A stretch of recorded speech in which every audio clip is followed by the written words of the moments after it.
I mean, industriousness involves sacrificing the present for the future, something like that. And it seems like you have to be able to conceptualize time in order to sacrifice the present for the future.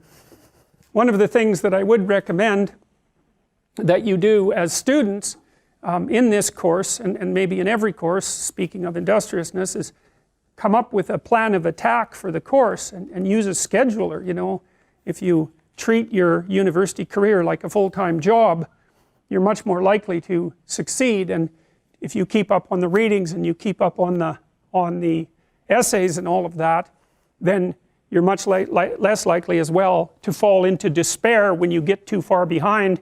Using a Google Calendar or something like that to organize a schedule for the entire semester at the beginning of the semester can be invaluable, especially if you're not very industrious, because it can keep you on track. And one of the things we know about industrious people is that they are very good at using schedules and at planning the use of their time.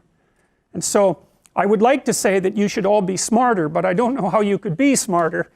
We don't know anything about how to improve intelligence, and I suppose we don't really know anything about how to improve industriousness either, but I can tell you that people who are industrious come up with a strategy for solving the problem that's ahead of them, and then they do whatever they can to stick to the strategy. And so, for example, if you sat down today or tomorrow for a couple of hours, 3 hours, and you filled in a Google Calendar, whatever you happen to use, with a strategy for studying, and a list of when all your assignments are due and all of that, and when you're going to sit down and study, then you won't be in a position where you have to cram for 10 hours a day hopelessly right before, you know, an important exam. It's also a very ineffective way of studying, by the way.